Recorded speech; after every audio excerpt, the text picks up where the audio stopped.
وحدي يفقه قولي نويت التعلم والتعليم والتذكر والتذكير والنفع والاندفاع والإفادة والاستفادة والحث على التمسك بكتاب الله وسنة رسوله صلى الله عليه وسلم والدعاء إلى الهدى والدلالة على الخير وابتغاء وجه الله ومرضاته وقربه وثوابه سبحانه وتعالى. Alhamdulillah di pagi hari ini kita bisa berjumpa di tempat yang insya Allah diberkahi oleh Allah Subhanahu wa Ta'ala, dan di momen Idul Fitri ini kami mengucapkan taqabbalallahu minna wa minkum shalihal amal kullu amin wa antum bi alfi khairin minal aidin wal faizin. Mohon maaf lahir dan batin. Dan salah satu keunikan di Indonesia, banyak dari kalangan itu memerangi bid'ah ya klaimnya. Tapi ada satu bid'ah yang nggak diprotes, yaitu Lebaran. Karena Lebaran ini nggak ada secara syariat, nggak ada. Namanya Idul Fitri itu ya tanggal 1 Syawal. Tanggal 2 masuk kerja, gitu. Nggak ada konsep di dalam syariat Islam itu tanggal Idul Fitri itu memanjang sampai akhir Syawal, nggak ada. Dan apa namanya silaturahmi nggak ada, sebenarnya nggak ada syariatnya. Jadi kalau kita bilang ini adalah bid'ah yang disetujui oleh semua ormas dan semua kalangan. Makanya dari sini kita tahu bahwa bid'ah itu enggak semuanya buruk. Ada bid'ah yang boleh, ada bid'ah yang haram, ada bid'ah yang makruh, ada yang bid'ah yang wajib. Jadi salah kalau kita hukumi semua bid'ah sesat. Ya enggak usah Lebaran kalau gitu kita. Habis tanggal 1 kita langsung masuk kerja aja. Ya, tanggal 2 udah masuk kerja semua, nggak usah ada cuti bersama DLL. Itu bid'ah semua. Makanya ada dari kiai itu apa namanya iseng yang melontarkan unek-unek gimana kita pindah ke Idul Adha aja gitu. Karena Lebaran itu banyak adaratnya. Pertama, Lebaran kan identik dengan mudik ya. Dan kalau orang itu mudik ngejarnya itu adalah Idul Fitri, otomatis dia akan mengorbankan puasa Ramadan. Gara-gara apa? Macet-macetan di jalan. Safar jauh.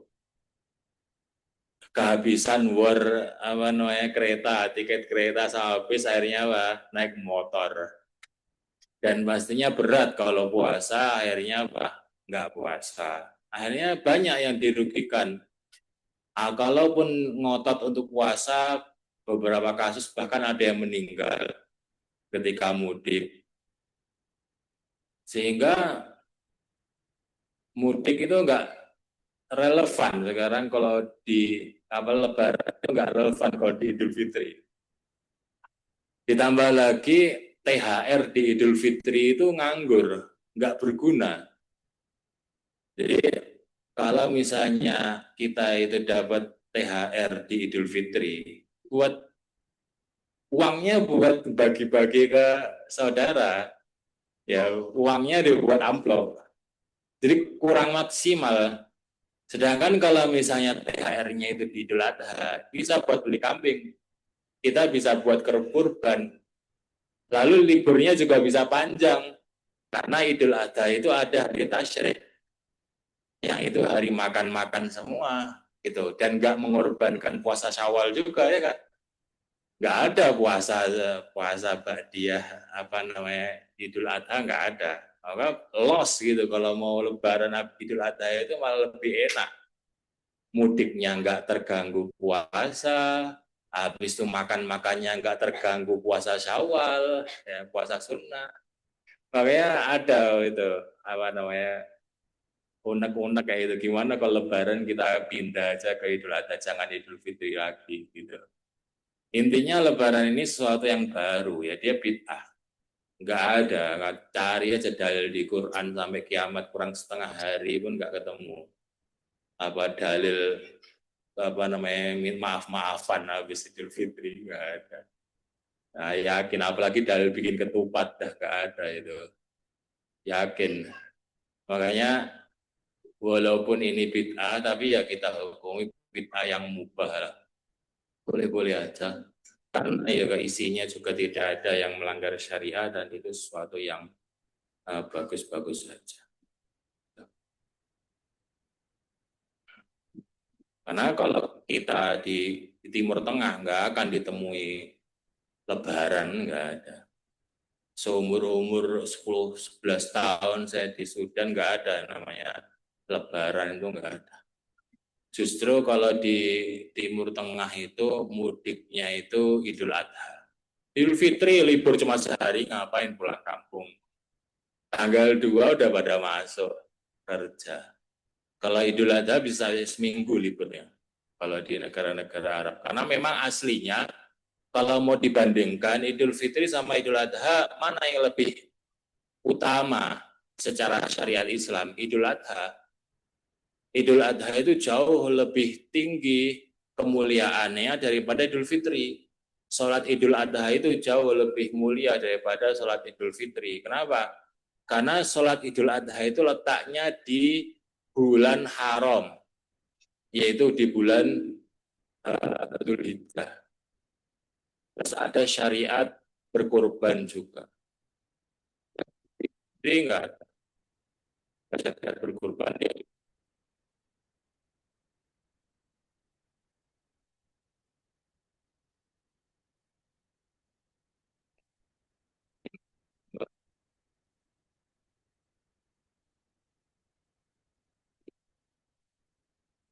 Ya, ini. Apa itu salaf? Salaf itu adalah tiga generasi pertama ya, yaitu generasi sahabat, generasi tabi'in, dan generasi tabi'ut tabi'in. Sebagian ulama masih mengkategorikan murid dari tabi'ut tabi'in itu masih salaf. Muridnya tabi'ut tabi'in itu masih salaf. Tapi kalau muridnya udah nggak salaf, semuanya kholaf sampai hari ini. Makanya kalau dibilang Ustadz Salaf, ya Ustadz Salaf itu sahabat, gitu. Tabiin, nggak ada. Mana ada zaman sekarang namanya Ustadz Salaf? Salah, itu salah konsep, salah penamaan juga. Yang ada Ustadz Kholaf ya. Kita semua ini adalah Ustadz dan Ustadzah Kholaf. Jauh dari generasi salaf. Nah, ini penulis kitab ini, nama beliau adalah Al-Imam Zuhair ibnu Harb ibni Shaddad An-Nasai Al-Baghdadi. An-Nasai karena beliau itu asalnya dari daerah Nasa. Nasa itu sekarang sekitar ya Asia Tengah situ lah ya. Daerah-daerah Asia Tengah. Biasanya orang yang tinggal di situ dinisbatkan ke An-Nasawi atau ke An-Nasai. Karena daerahnya itu namanya kota Nasa. Al-Baghdadi karena kemudian beliau tinggal di Baghdad, Irak. Kunyah beliau adalah Abu Khaisamah. Beliau lahir pada tahun 160 Hijriah, belum sampai 200 Hijriah, alias beliau memang salah satu dari ulama salaf yang menyusun kitab. Jarang ya ulama salaf yang menyusun kitab, itu jarang. Salah satunya beliau. Kemudian salah satu guru-guru beliau di sini Syekh Abdul Muhsin menyebutkan salah satu guru beliau adalah Imam Waqi' Ibni Jarrah, ini terkenal ya. Imam Waqi'. Kemudian Imam Sufyan Ibnu Uyainah, itu juga salah satu guru beliau. Kemudian Imam Yahya bin Said Al-Qattan, itu juga salah satu guru beliau. Imam Abdul Razak As-San'ani. Jadi guru-guru beliau itu ulama-ulama besar dari kalangan ahli hadis dan ahli fikih. Sedangkan murid beliau, ini lebih terkenal lagi, murid-muridnya Imam Abu Khaisamah. Contoh dari murid beliau adalah Imam Al-Bukhari. Imam Al-Bukhari itu muridnya Imam Abu Khaisamah. Nah, Imam Bukhari ini beliau bukan tabiut tabiin ya. Imam Bukhari ini murid dari tabiut tabiin. Kalau Imam Abu Khaisamah ini masih tabiut tabiin, sedangkan kalau Imam Bukhari, Imam Muslim itu dia murid-murid dari tabiut tabiin.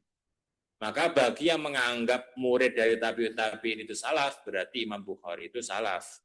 Imam Muslim itu salaf. Tapi kalau yang menganggap salaf itu cuma berakhir sampai tabiut tabiin, maka Imam Bukhari dan Imam Muslim itu khalaf.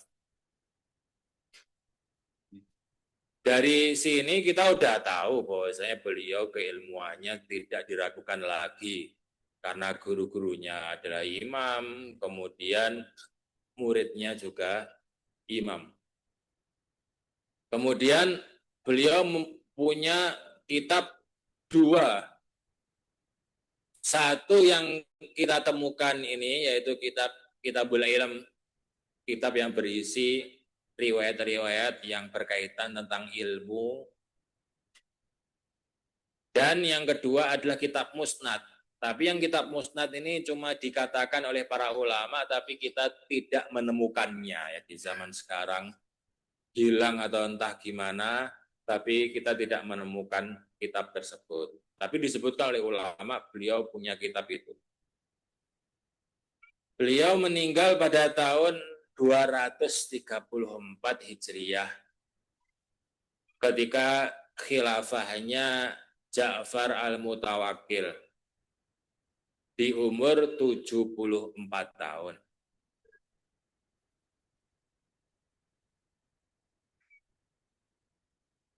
Sekarang kita akan langsung membahas isinya ya.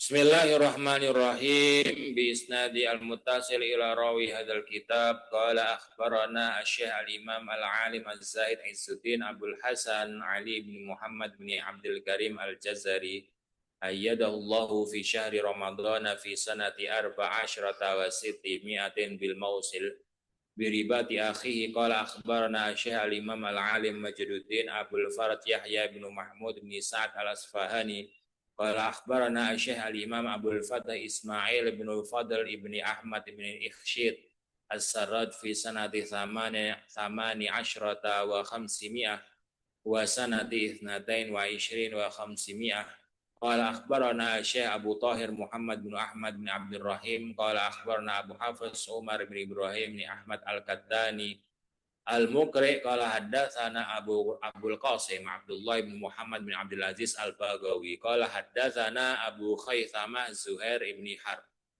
Ini penulis kitabnya ya, Imam Abu Khaisamah Zuhair bin Harb. Qala haddatsana Waqi qala haddatsana Amash an Tamim ibni Salamah an Abi Ubaidah qala Abdullah radhiyallahu anhu uhudu aliman au muta'alliman wala tagdu baina dzalik.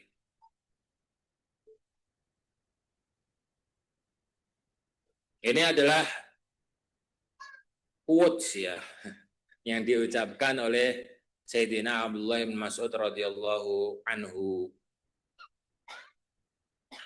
Jadi di sini itu kebiasaan ulama salaf itu memang seperti itu, tidak meriwayatkan suatu perkataan kecuali disebutkan sanadnya itu lengkap dari awal hingga akhir.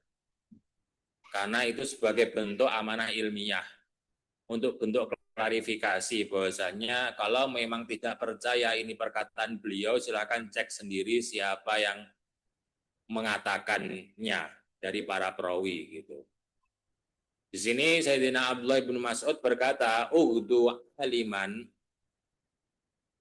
Pergilah kepada orang alim, au muta'alliman, atau pergilah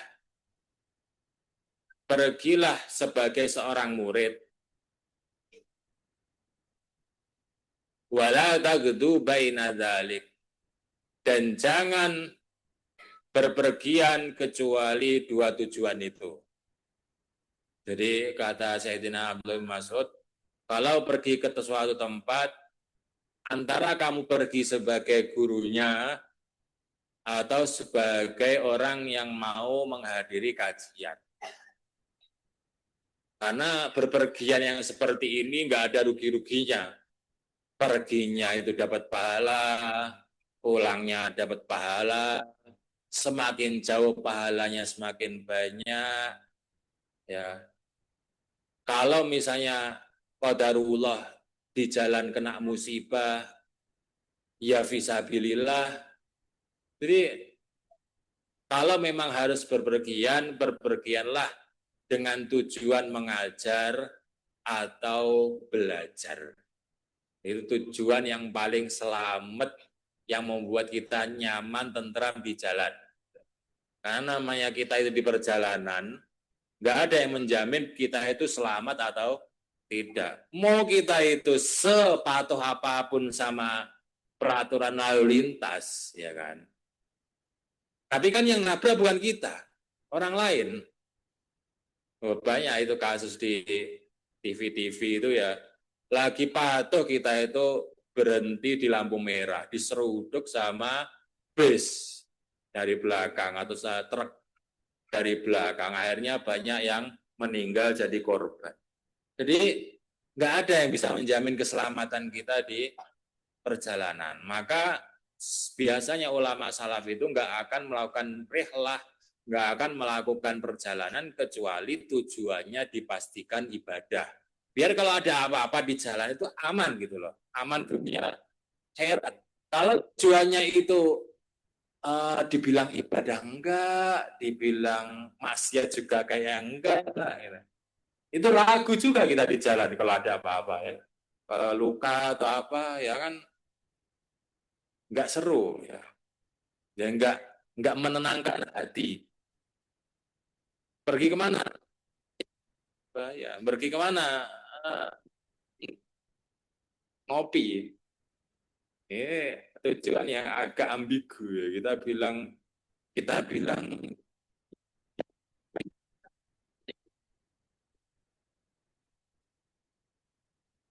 ya, gimana? Makanya tujuan yang paling aman apa? Tujuan pergi itu jadi guru atau belajar, ngajarin kajian, ngaji daurah, terus apa namanya setoran, itu udah sejauh apapun safar insya Allah menenteramkan jiwa ya. Kalau ada tanah Abu Haythama, kalau ada tanah Ishaq bin Sulaiman Ar-Razi. Qala sami'tu Handalah yuhadithu an Aun bin Abdullah. Qala qultu li Umar bin Abdul Aziz. Ini adalah perkataan Aun bin Abdullah. Beliau berkata kepada Umar bin Abdul Aziz, yuqal dikatakan, ini stata'ta antakuna aliman, fakun aliman. Jadi Sayyidina Aun ini berkata kepada Umar bin Abdul Aziz, ada orang-orang itu mengucapkan perkataan ini, yaitu apa? Jika kamu mampu untuk menjadi seorang alim, fakun aliman, maka jadilah orang yang alim. Fa'in lam tastate, jika kamu tidak mampu untuk menjadi orang yang alim, fakun muta'alliman, maka jadilah orang yang berusaha untuk jadi orang alim. Atau jadi pelajar. Jadi orangnya belajar. Fa'in lam takun muta'alliman, tapi kalau kamu nggak bisa jadi orang alim, terus ngaji juga nggak bisa, contohnya ya jadwal terjani full, sefull-fullnya, gimana mau ngaji, pengen sebenarnya, biasanya gitu ya. Pengen sebenarnya kita itu kajian, tapi kok kerja berangkat jam 7, balik jam 7 ya. Tinggal capek ya. Budak korporat sekali ya. Nah, hidupnya cuma memperkaya bos ya. Mau apa namanya, pengen belajar nggak ada waktu, apalagi jadi orang alim ya. Bagaimana? Fa'ilam takun mutaliman fahibahum, maka cintailah orang yang berilmu. Cintailah guru-guru, cintailah masyayikh, cintailah para santri, cintailah tolibul ilm. Fa'ilam tuhibbhum, fa'ilam tuhibbahum, tapi kalau selevel senang melihat mereka ngaji, ya pengen support pakai dana, pakai biaya, itu juga nggak bisa, dan nggak bisa untuk senang juga. Maka apa kata orang-orang, salah atau begitu, ya minimal jangan dibenci. Udah. Kalau nggak bisa jadi orang alim, nggak bisa belajar juga, nggak bisa mencintai mereka juga, ya minimal jangan membenci mereka. Menanggapi perkataan yang viral di zaman itu, ya perkataan ini, apa kata Sayyidina Umar bin Abdul Aziz? Faqala Umar, Sayyidina Umar bin Abdul Aziz berkata, Subhanallah, laqad ja'alallahu azza wa jalla lahu makhrajan.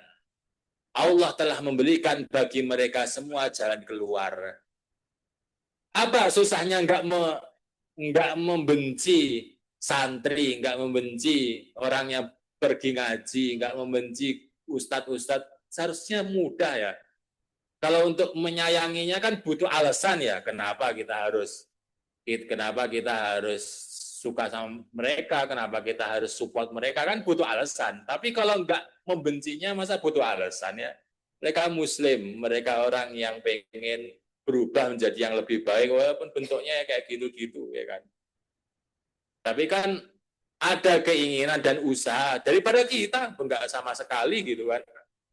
Masa masih dibenci? Seharusnya yang paling dibenci itu diri sendiri. Kenapa kita modalnya kayak gini gitu kan. Untuk mencintai orang yang belajar aja susah gitu. Maka kata Sayyidina Umar apa? Alhamdulillah semuanya punya solusi masing-masing. Yang nggak bisa alim ya minimal belajar pergi ke kajian. Kalau nggak bisa pergi kajian, ya kita sayangi mereka, kita support pakai ikut share flyer kajian atau ikut nyumbang, ya kan? Walaupun nggak bisa pergi. Itu kan cara mencintai ya. Cara mencintai kan ada bentuknya, nggak cinta tapi nggak ngapa-ngapain, nggak cinta apa itu. Cinta palsu ya kan. Ya ada upayanya ya kan. Ikut share flyer kajian itu bentuk cinta kita ya walaupun nggak hadir ya. Nah, atau tiba-tiba ngirim kris ya nah, gitu. Tapi nggak hadir, nggak apa-apa. Yang penting kan bentuk cinta orang-orang yang hadir kajian. Atau yang minimal apa solusinya? Kalau memang nggak bisa seperti itu ya jangan membenci. Qala haddatsana Abu Khaisamah, qala haddatsana Jarir anil A'mash, an Tamim ibn Salamah, an Abi Ubaidah. Qala Abdullah radhiyallahu anhu. Ini adalah perkataan Sayyidina Abdullah bin Mas'ud radhiyallahu anhu. Beliau berkata, man yuridillahu bi khairan yufaqihu fiddin.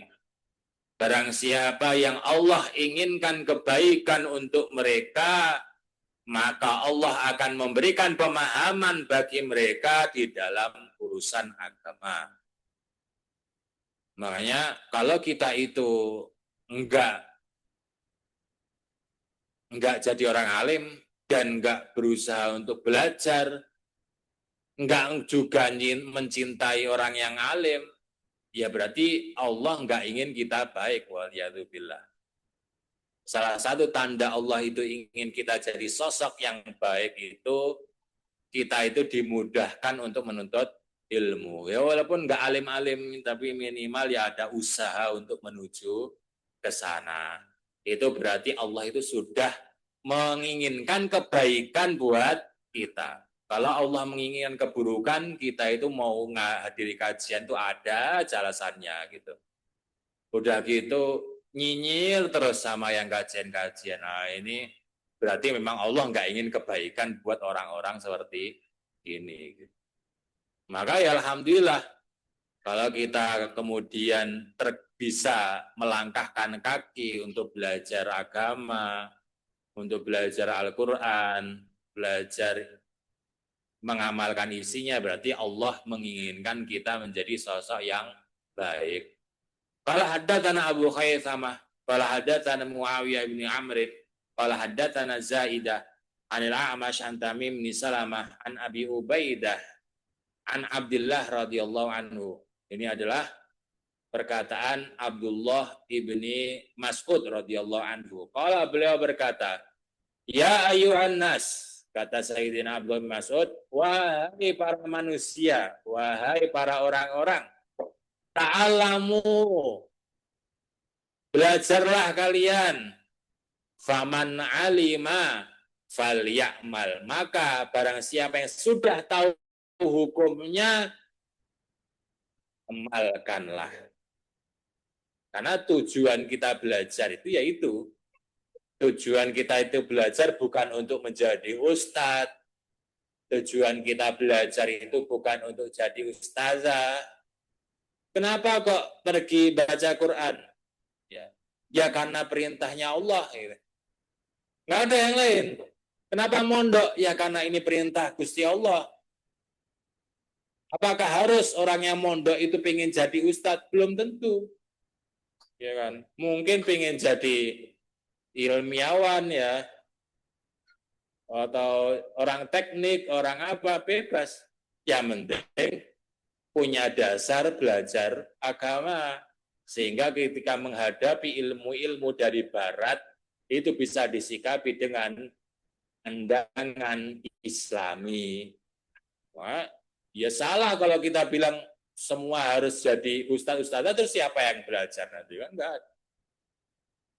Makanya bukan tujuan kita itu hidup menjadi ustadz atau ustadzah, tujuan kita itu hidup ya sesuai dengan tujuan masing-masing, tapi apa, dilandasi ilmu syariat. Yang apoteker syar'i, yang dokter syar'i, perawat syar'i gitu. Nggak harus semuanya jadi ustazah gitu. Makanya di sini apa? Wahai semua manusia, makanya di sini Sayyidina Abdullah bin Mas'ud nggak mengecualikan, bahkan orang kafir pun harus belajar, ya kan? Biar tahu Islam. Kalau terus di situ aja nggak mau buka YouTube ustadz ya kan nggak tahu indahnya Islam, nggak berinteraksi, nggak menghadiri kajian di masjid, kan nggak tahu apa isinya, ya kan? Makanya nggak ada syarat belajar itu muslim, nggak ada. Apakah syarat menghadiri kajian itu harus muslim? Enggak. Orang kafir pun boleh masuk masjid, boleh menghadiri kajian, boleh belajar Quran pun boleh. Ada santri misalnya RTQ Anur dari orang kafir, ya nggak apa-apa. Ya. Biar tahu ini loh isinya Quran itu kayak gini. Ya, bagus kan? Ya. Tapi untuk mengajarkannya banyak syarat-syaratnya. Tapi kalau untuk belajar bebas. Ya, bebas. Nggak ada batasan. Orang yang ahli maksiat, orang pembunuh pun ya boleh belajar agama, boleh. Nggak ada larangan. Tapi untuk mengajarkannya kembali ya harus soleh dulu. Ya, nggak boleh bentuknya kayak gitu, tiba-tiba megang mic. Ya, harus direbut kayak gini. Baru hijrah udah ceramah. Apa-apaan nih. Qal haddatsana Abu Khaythamah, qala haddatsana Sufyan bin Uyainah, an Asim bin Abi Najud, an Zir bin Hubaish. Ini salah satu keunikan ya, ada satu rawi itu namanya Asim bin Abi Najud. Semua orang masih tahu lah beliau. Tidak ada satu orang pun di dunia yang nggak kenal beliau. Kenapa? Karena kita baca Al-Quran pakai riwayat beliau. riwayat Hafiz an Asim. Ya ini Asim Ibn Abi Najud. Dan uniknya Imam Asim ini kalau meriwayatkan Al-Quran, beliau itu thiqah, beliau itu terpercaya. Tapi kalau beliau meriwayatkan hadis, beliau dhaif. Dan banyak sekali korek itu seperti itu. Orang yang ahli Quran itu biasanya lemah di bidang hadis. Dianggap dhaif. Ini perawinya dhaif. Padahal beliau ikut Quran. Kalau riwayat Qurannya dhaif, ya kita semua salah baca Qurannya berarti selama ini. Tapi kan makanya dua sisi yang beda dalam penilaian fikoh di ilmu hadis itu lebih ketat daripada fikoh di ilmu Quran. Dan gini kadang-kadang orang itu ketika sudah fokus ke Quran, dia biasanya menomorduakan yang lain. Hafalan hadisnya itu dinomorduakan, hafalan fikihnya itu dinomorduakan. Tapi kalau hafalan Quran mungkin sekali, kayak baca Al-Fatihah, gitu. Nah, dan itu manusiawi, sangat manusiawi. Kita itu kadang-kadang nggak bisa untuk multi talent, itu semua orang diberi rezeki itu. Jadi kalau misalnya kita itu belajar Quran, ya tiba-tiba aja yang lain dinomorduakan. Walaupun kita nggak pengen, misalnya kita pengen semuanya tuh pinter semua, pinter apa Quran, pinter fisika, pinter kimia, pinter matematika. Tapi ya gimana ya, ketika kita itu fokus ke Quran, tiba-tiba yang lain itu bisa jadi nomor 2 gitu. Jadi dinomorduakan. Bukan karena kita ingin, tapi ya memang manusiawi gitu. Kecuali memang beberapa orang yang diberi rezeki oleh Allah itu benar-benar multi talenta. Dia pinter ini, pinter ini. Tapi ya nggak semua. Mayoritas manusia itu kayak gitu. Kalau fokus di satu hal, biasanya yang lain itu terduakan. Dan itu sangat wajar, sangat manusiawi. Makanya gunanya manusia itu berinteraksi apa? Ya saling melengkapi. Makanya saya misalnya nggak bisa tafsir ya belajar ke guru tafsir. Nanti guru tafsir nggak bisa belajar hadis ya belajar ke saya. Jadi saling melengkapi gitu. Itu bukan suatu aib. Makanya ini keunikan Imam Asim itu gitu ya. Kalau di riwayat Quran beliau thiqah, tapi kalau di riwayat hadis beliau dhaif. Imam Zir bin Hubais berkata, Ataitu Sofwan ibn Asal. Aku menemui Sofwan ibn Asal. Al-Muradi radhiyallahu anhu. Faqala, beliau berkata, Majabika, apa yang membuatmu mendatangiku? Untuk aku berkata, talabul ilmi, aku ingin menuntut ilmu.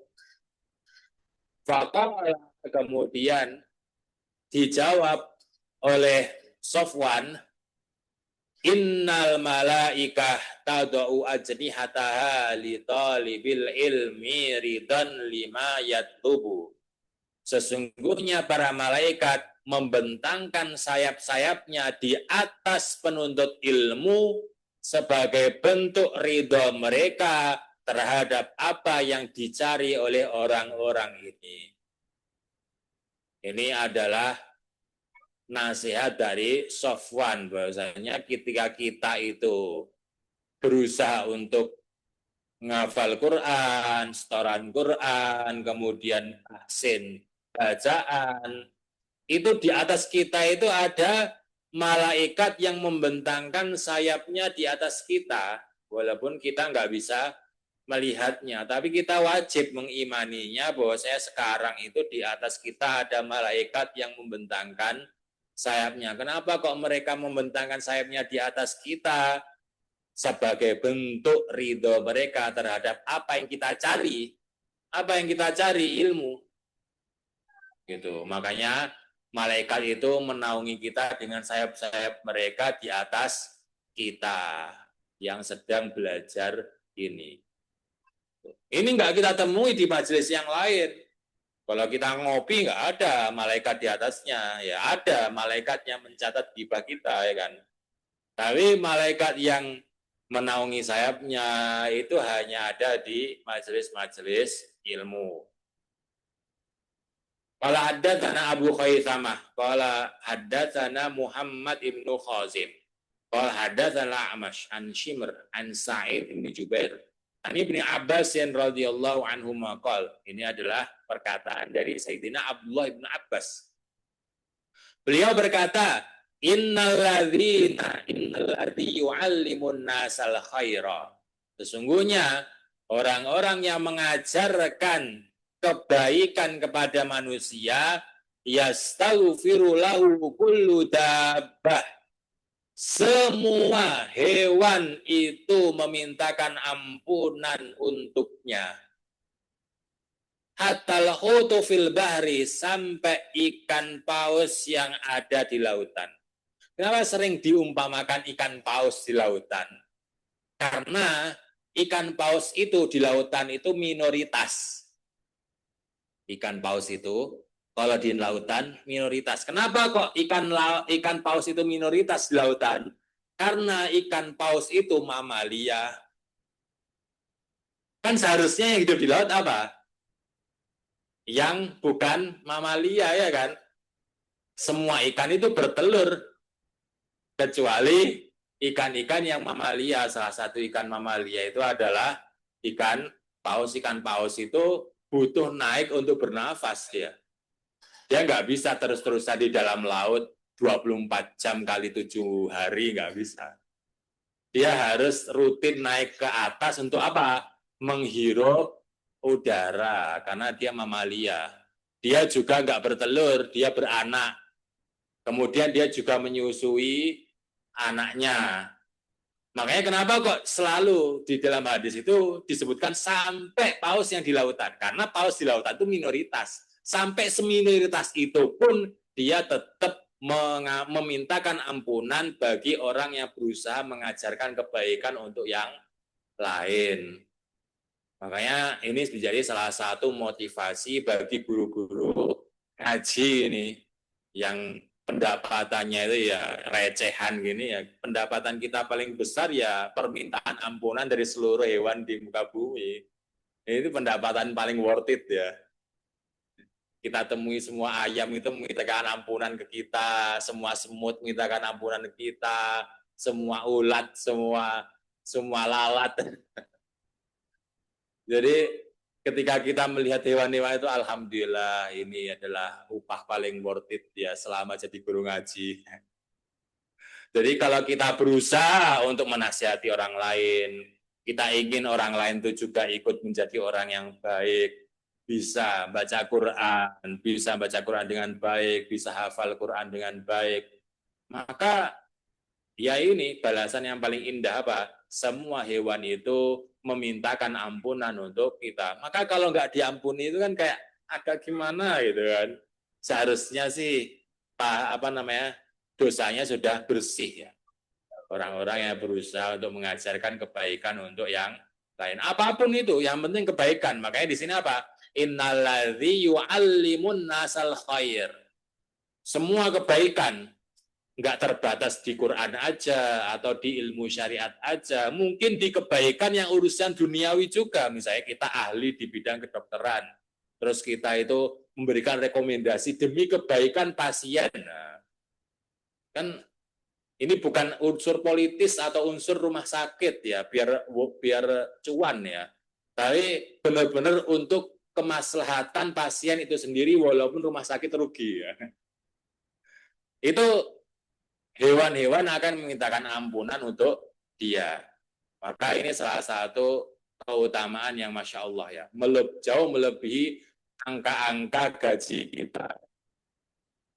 Hadatsana Abu Khaisama, hadatsana Rahman bin Mahdi, hadatsana Bishr bin Mansur, an Thawr bin Aziz bin Dobyan. Qala al-Masih ibnu Maryam alaihissalam. Ini perkataan Abdul Aziz bin Dobyan. Beliau berkata, Al-Masih ibnu Maryam alaihissalam, yaitu Nabi Isa alaihissalam, itu berkata, man ta'allama wa 'allama wa 'amila, barang siapa yang belajar, ta'allama ya, wa 'allama, kemudian mengajarkan, wa 'amila, dan kemudian mengamalkan, Fadzaka yud'a aziman fi malakutis samai. Dia menjadi sosok yang diagung-agungkan di singgasana langit. Makanya kalau kita termotivasi jadi orang yang viral ya kan, jadi artis, jadi influencer, pengen kita itu subscribernya itu banyak gitu kan, pengen kita itu yang follow IG kita itu kakak gitu kan, MM gitu kan, kita kan pengen ya kayak gitu ya, jadi orang terkenal kan secara manusiawi pengen, apalagi orang itu punya hal yang untuk dibagikan ya, misalnya dia guru atau dia itu ahli ini ahli itu, kan kalau terkenal di bumi itu kan menyenangkan ya kan, tapi kita lupa ada hal yang membuat kita itu terkenal di langit. Apa itu?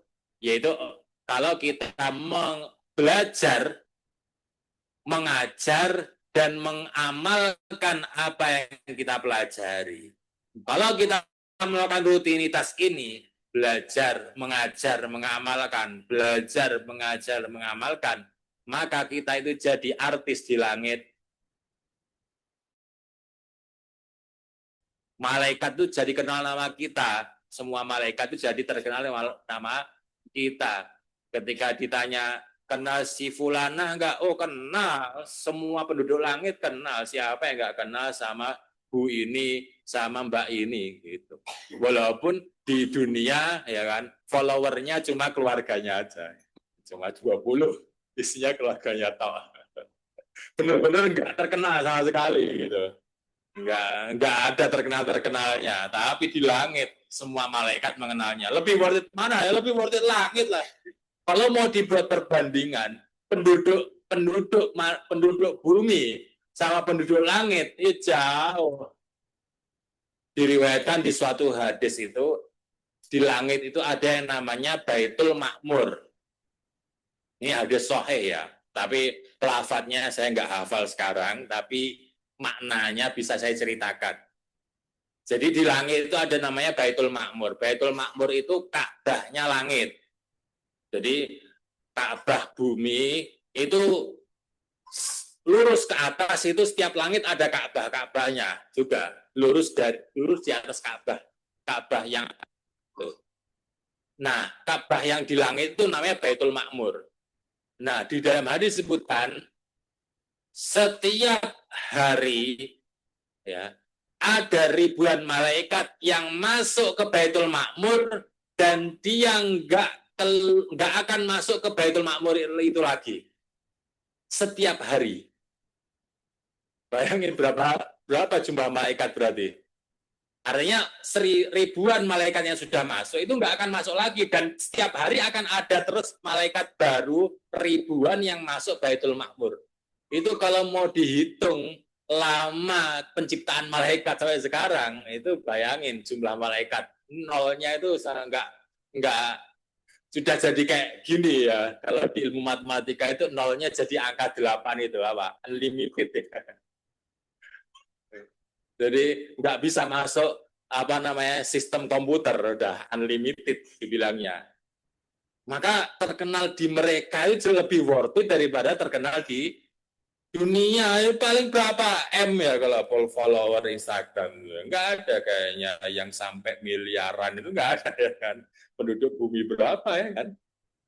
Makanya cara agar kita terkenal di langit apa? Belajar, mengajar, ya kalau nggak mengajar banget mungkin sharing gitu, berbagi faidah itu udah mengajar, walaupun nggak punya murid ya, sharing di status ya, bikin resume, di share itu udah bentuk mengajar. Orang yang lagi gabut nonton scrolling status kita itu jadi dapat beberapa ilmu, walaupun nggak ikut kajian, gara-gara apa? Gara-gara kita.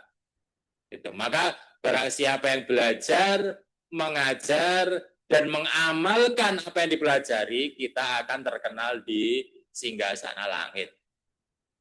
Qala haddatsana Abu Khaisamah, qala haddatsana Muhammad bin Khazim, qala haddatsana A'mash. An Syakib an Abdullah radhiyallahu anhu qol, ini adalah perkataannya Sayyidina Abdullah bin Mas'ud radhiyallahu anhu. Beliau berkata, ta'allamu, belajarlah kalian, fa inna ahadakum, maka sesungguhnya salah satu dari kalian la yadri, tidak tahu, mata yuhtalu ilahi, kapan dia itu membutuhkan ilmu tersebut. Jadi belajar itu udah los gitu aja, nggak usah mikir wah ini nggak bisa diamalkan saat ini. Belajar aja. Kadang kita itu akan menemui suatu kasus di hidup ini benar-benar anomali gitu. Tiba-tiba kita kena kasus ini dan kita harus tahu hukum syar'i di permasalahan itu. Kalau kita pilih-pilih kalau belajar, karena mau belajar ini kayaknya nggak worth it buat dipelajari. Buat apa kita belajar kayak gini? Gitu. Model-model kan biasanya kayak gitu ya. Belajar itu yang dimau aja.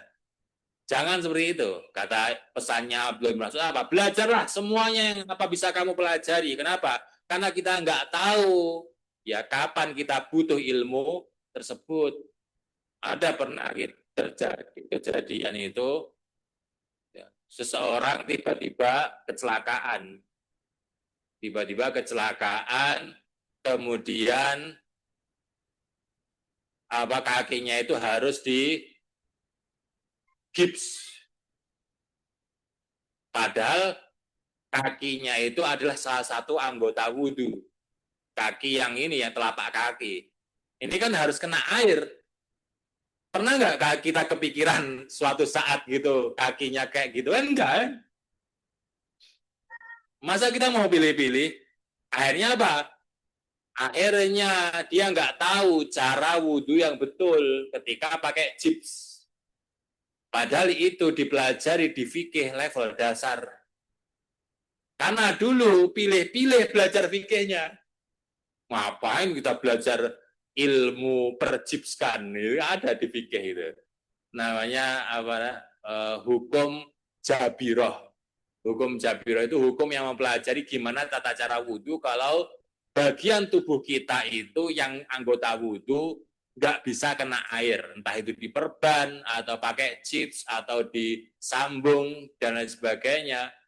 Itu pakai tata cara yang lumayan rumit di dalam fikih. Ya kan ini sangat mempengaruhi keabsahan sholat kita ya, dan kita kan nggak bisa libur sholat. Selama otak kita berfungsi, kita tetap wajib sholat, walaupun nggak bisa ngapa-ngapain. Ya, tangan nggak bisa gerak, benar-benar semua lumpuh, tapi otak masih berfungsi, kita tetap wajib sholat 5 waktu. Ya, makanya pokoknya ilmu itu dipelajari aja. Kita nggak tahu mana bagian ilmu yang kita pelajari yang kita butuhkan suatu saat nanti. Harus sabar, ilmu itu butuh kesabaran. Mempelajari sesuatu yang nggak worth it itu lebih capek daripada mempelajari sesuatu yang kita tahu, kita mengamalkannya gitu loh. Contohnya kita kita tahsin, itu kan senang lah kita. Kenapa? Karena diamalkan. Untuk baca Quran, untuk bisa baca di sholat, ya kan? Kita tahu arahnya kemana gitu loh. Tapi kalau kita mempelajari hadis, mempelajari sanad ya gitu kan, oh itu apa? Saat nggak penting. Langsung intinya aja saat gitu. Penting lah. Kalau semua orang mikirnya kayak gitu, akan lahir generasi setelahnya nggak tahu apa itu perawi, apa itu nggak tahu apa itu sanad, apa itu doif, apa itu siko, nggak tahu, hilang udah ilmunya. Makanya kita harus sabar belajar sesuatu yang nggak kita butuhkan. Namanya juga menuntut ilmu. Kenapa dia pahalanya besar? Karena dituntut sabar. Kalau enak, ya pahalanya nggak banyak. Kalau menuntut ilmu itu mudah, pahalanya itu nggak banyak gitu loh. Karena dia susah, butuh kesabaran ekstra, makanya pahalanya itu fantastis gitu. Qala haddatsana Abu Khaisamah, qala haddatsana Mu'adz bin Mu'adz, qala haddatsana Ibnu Aun an Muawiyah Nah, an Muhammad anil Ahnaf. Qala Umar radhiyallahu anhu. Ini adalah perkataan Sayyidina Umar bin Khattab radhiyallahu anhu. Beliau berkata, tafaqqahu qabla an tusawwadu. Belajarlah kalian sebelum kalian itu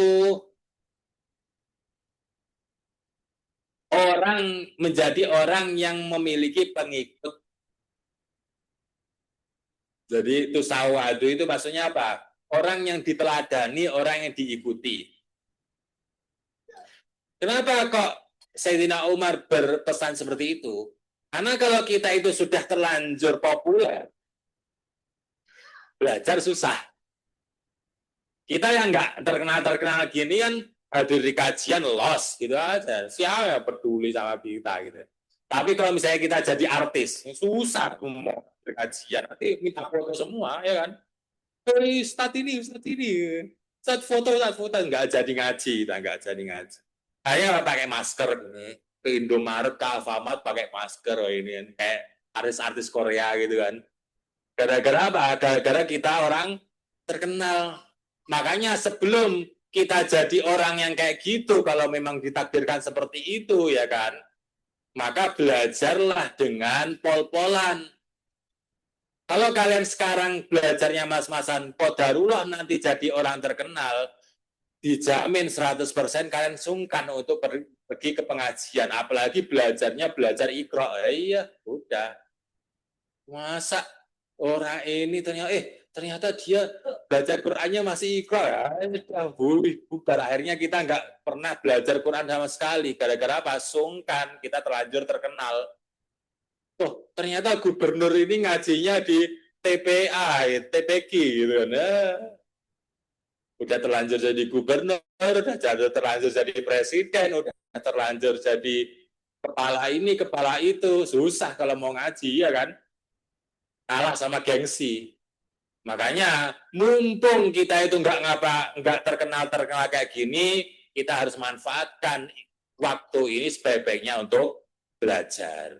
Sehingga kalau kita ditakdirkan menjadi orang yang diikuti oleh masyarakat di kemudian hari, kita sudah punya ilmunya, gitu.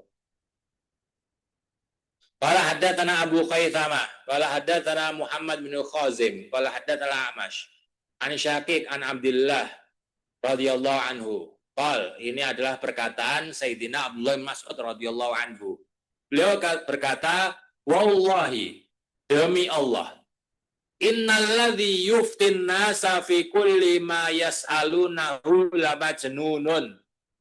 Sesungguhnya orang yang menjawab semua pertanyaan orang-orang fi kulli ma yas'alunahu, di semua pertanyaan yang dilontarkan kepadanya, lamajnun, maka dia sesungguhnya orang gila. Orang gangguan jiwa, ya. Nanti diprotes nanti kalau nyebut gila, orang gangguan jiwa. Jadi orang yang kalau ditanya, Ustaz apa hukumnya ini, Ustazah apa hukumnya ini, dijawab semua haram. Bisa dijawab semua. Maka sudah dipastikan orang itu nggak waras. Karena orang yang waras itu tahu batasan kapan pertanyaan itu harus dijawab, kapan pertanyaan itu jawabannya Allahu a'lam. Gitu. Enggak selamanya pertanyaan itu harus dijawab, walaupun kita tahu jawabannya. Karena banyak pertimbangan. Ada orang itu bertanya karena ngetes, ada. Ada orang itu bertanya karena mau bikin rusuh, ada. Ada bertanya untuk gibah, ada. Ada bertanya untuk ngadu domba, ada. Maka nggak semua pertanyaan itu harus dijawab. Ya, kalaupun kita bisa jawab, harus ada pertanyaan yang kita jawab dengan Allahu a'lam sebagai bentuk kehati-hatian kepada Allah Subhanahu wa taala. Maka kata Sayyidina Abdullah bin Mas'ud apa? Demi Allah, orang yang setiap ditanya itu bisa jawab, itu sejatinya orang gila. Orangnya waras itu nggak mungkin seperti itu.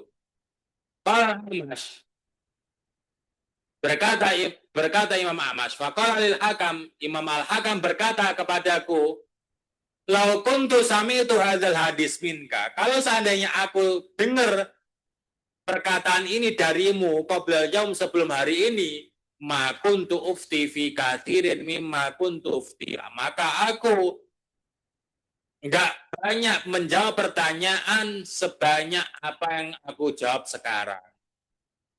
Maka sejak saat itu Imam Hakam ketika sudah mendengar perkataan Abdullah bin Mas'ud ini, beliau jadi lebih berhati-hati ketika menjawab pertanyaan dari orang lain.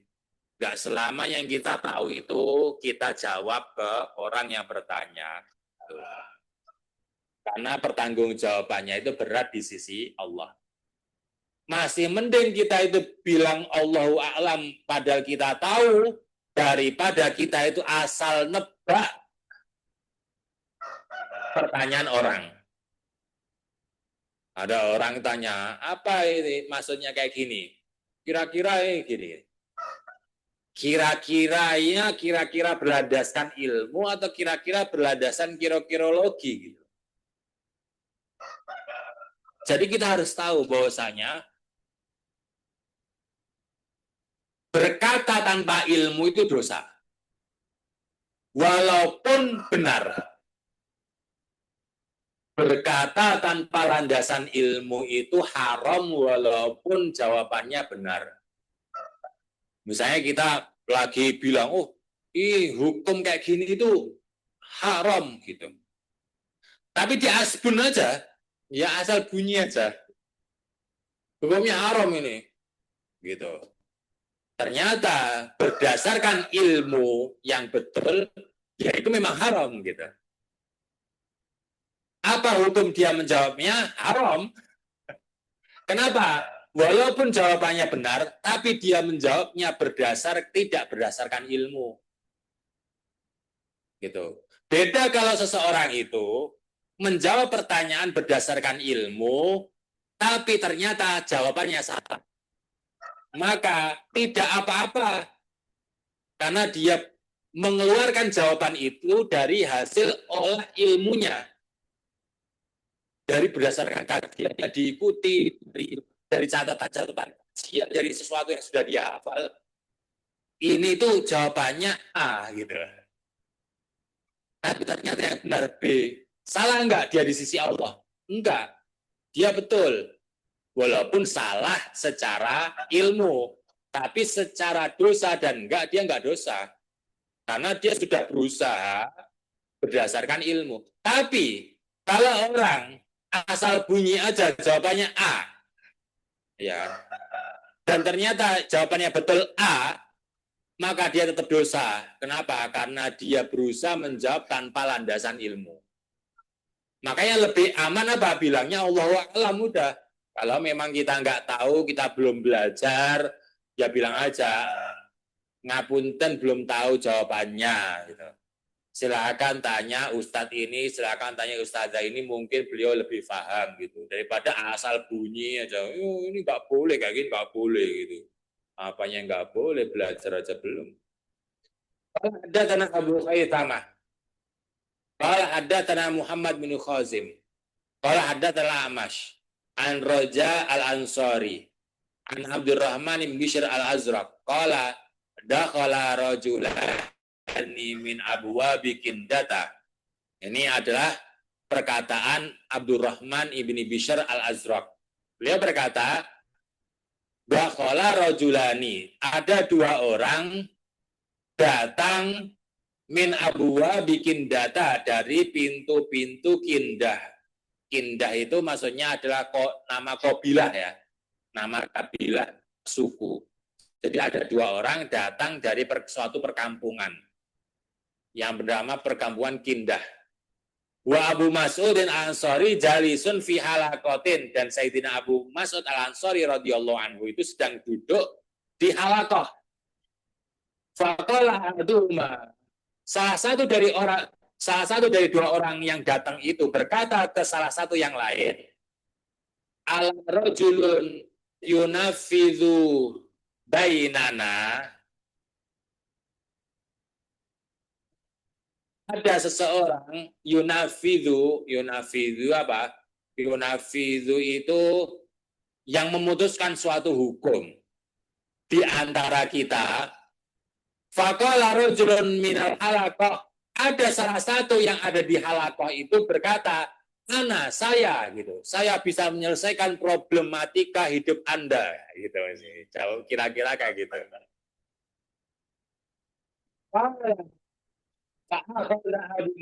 Radhiyallahu anhu kafan min hasa. Itu Sayyidina Mas'ud Al-Ansari mengambil kerikil segenggaman tanah, segenggaman tangan ya. Nah, jadi beliau mengambil kerikil segenggam, ya kan? Faro mau beli, terus dia lemparkan ke orang tadi yang bilang saya bisa menyelesaikan problematika urusan Anda itu. Dilempar sama kerikil sama Abu Mas'ud Al-Ansari. Waqala, beliau bilang apa? Apa-apaan ini gitu. Bahasa enggak formalnya kayak gitu ya, artinya mah itu apaan ini. Innahu kana yukra'u tasaddul hukum. Sesungguhnya makruh hukumnya berlomba-lomba menetapkan suatu hukum. Artinya kalau orang itu bertanya ke kita itu suatu kesyukuran yang harus kita syukuri. Orang bertanya ke kita itu nambah beban hidup ke kita, gitu loh. Bukan ayo tanya. Nambah beban hidup, gitu loh. Semakin banyak pertanyaan yang harus kita jawab, semakin banyak tanggung jawabnya di hari akhirat nanti, gitu loh. Allah itu akan tanya, kamu dulu jawab pertanyaan ini dasarnya apa? Kamu dulu jawab orang ini dasarnya apa? Kamu jawab itu tanya pertanyaan tambah susah di hari kiamat nanti. Makanya adanya orang nggak tanya ke kita itu adalah kesyukuran yang harus kita harus benar-benar pertimbangan, jangan sampai jawaban kita itu malah menjerumuskan kita ke neraka gara-gara apa? Gara-gara bunyi. Gitu. Maka aneh kalau ada orang suka ditanyai, malah ya gitu. Makanya sama saya maksud sebenarnya ditinggalkan apa dilimpari kerikil. Jangan jadi orang kayak gitu. Jangan lomba-lomba mau menyelesaikan masalah. Kalau kita diberi amanah untuk menyelesaikan masalah, kita berusaha menyelesaikannya berdasarkan ilmu. Tapi kalau nggak ada, jangan nyari pertanyaan masalah gitu loh. Qala haddatsana Abu Khaisamah, qala haddatsana Muhammad bin Khazim, qala haddatsana A'mash, an Shalih bin Khabbab, an Husain bin Uqbah, an Salman radhiyallahu anhu qala. Ini dari Sayyidina Salman Al-Farisi. Beliau berkata, ilmun la yuqalu bihi kanzin la yunfaku minhu. Ilmu yang tidak dibagikan, entah itu dibagikan dengan ucapan, dibagikan dengan tulisan, dibagikan dengan diamalkan di diri sendiri, kanzin, maka ilmu itu seperti harta la yunfaku minhu yang tidak dizakati. Maka kalau kita punya ilmu sedikit apapun, kita bagikan, kita share di status WhatsApp, ya kan? Jangan status WhatsApp itu selamat pagi dunia gitu aja setiap pagi. Semoga pagi ini kita sehat semua, ada bunga-bunganya gitu. Gitu terus.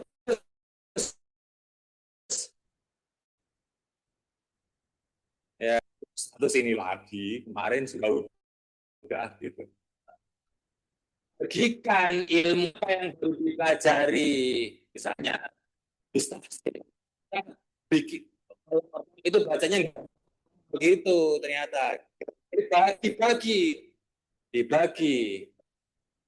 Mungkin ada orang yang belum tahu, jadi kalau baca itu begitu, ya kan?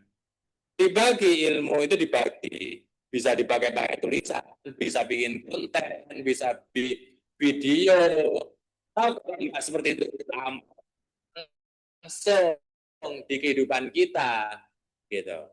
Jangan sampai ilmu kita itu cuma numpuk-numpuk ilmu, diamalkan enggak, dibagikan juga enggak, itu seperti harta yang enggak dizakati, tidak berkah.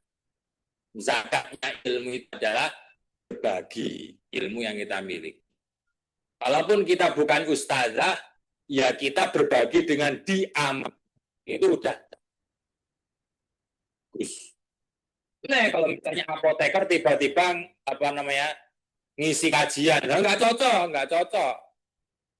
Tapi ketika dia misalnya menemukan ada orang minta obatnya itu membahayakan secara kesehatan, terus dia nggak meladeni dan dia nasihati, Pak ini nggak bagus buat kesehatan, jangan minum obat ini terus, ya itu. Ini juga bentuk mengamalkan ilmu dan berbagi ilmu, gitu loh. Sesuai bidang ilmunya masing-masing. Jadi nggak selamanya itu harus ilmu syar'i, sesuai dengan ilmu yang dimiliki masing-masing. Maka zakatnya itu dengan diajarkan, dengan berbagi atau dengan diamalkan. Qala haddatsana Abu Khaitsamah, qala haddatsana Jarir, anil A'mash, qala balagani an Mutarrif ibni Abdullah ibni Syikhir, annahu qala, kataan Imam Mutarrif. Imam Mutarrif berkata, "Fadlul ilmi ahabbu ilayya min fadlil ibadah." Berlebih-lebihan di ilmu jauh lebih aku sukai daripada berlebih-lebihan di dalam ibadah. Makanya jangan kita takut kelebihan ilmu. Jangan pernah takut seperti itu. Karena kelebihan ilmu itu nggak ada masalah. Gitu. Kita belajar, dapat banyak ilmu, ya kan? Kita berusaha amalkan, itu sangat bagus. Tapi kalau berlebih-lebihan di ibadah, itu kadang ada problematikanya.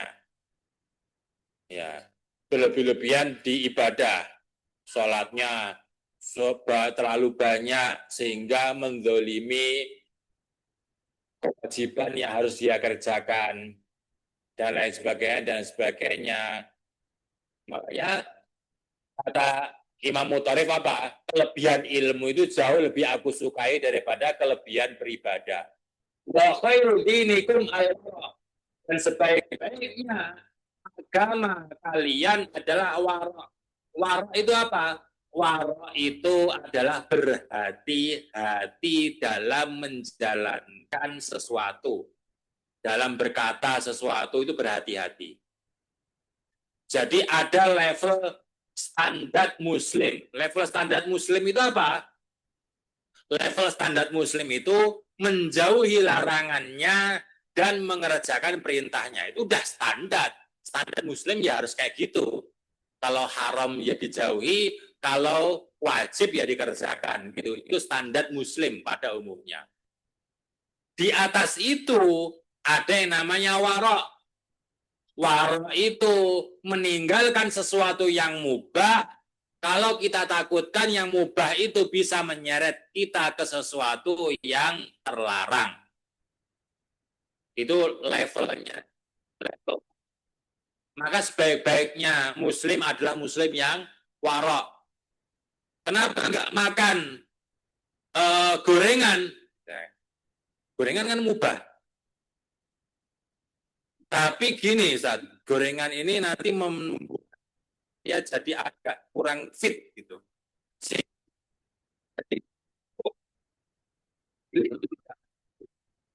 Nah, gitu. Jadi levelnya itu bukan lagi mikir ini haram atau halal.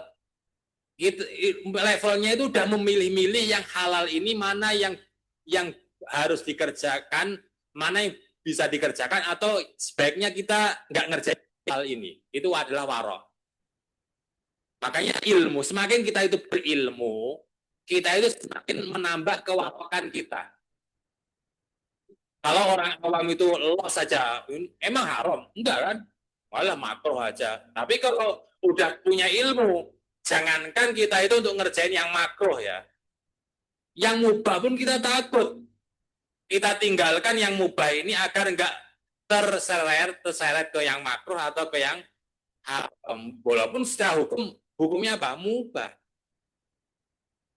Maka sebaik-baiknya agama kalian adalah warok. Qala haddatsana Abu Khaisamah, qala haddatsana Jarir, Anil A'mash, An Sulaim, An Hudzaifah radhiyallahu anhu qol. Ini adalah perkataan Sayyidina Hudzaifah ibn Yaman radhiyallahu anhu. Beliau berkata, bihasbil mar'i minal ilmi ayyakhshallaha azza wa jalla. Cukup seseorang itu dikatakan berilmu kalau dia takut kepada Allah Azza wa Jalla. Jadi semakin kita berilmu itu ketakutan kita kepada Allah itu semakin tinggi. Kalau sebelumnya kita itu misalnya ada barang entah milik apa itu kita injek-injek gitu aja ya. Ada kursi nggak tahu milik siapa langsung kita duduki gitu aja. Ada apa itu langsung. Tapi ketika kita itu sudah mulai belajar ilmu, kita sudah mempelajari hukum gosok, hukum syariqah dan sebagainya di fikih, kita itu bakal mikir 1000 kali cuma buat nginjek sandal yang terjejer di situ loh. Kenapa? Di dalam fikih kita itu nggak boleh menguasai sesuatu milik orang lain tanpa ridho orang yang memilikinya. Karena kalau kita melakukan itu masuk kategori gosok dan itu adalah dosa besar. Salah satu contohnya kalau kita itu santri, kan kasurnya itu misalnya terbuka ya, satu kamar itu kasurnya itu banyak. Kita itu duduk di kasur orang lain, itu butuh ridho sama pemilik kasurnya.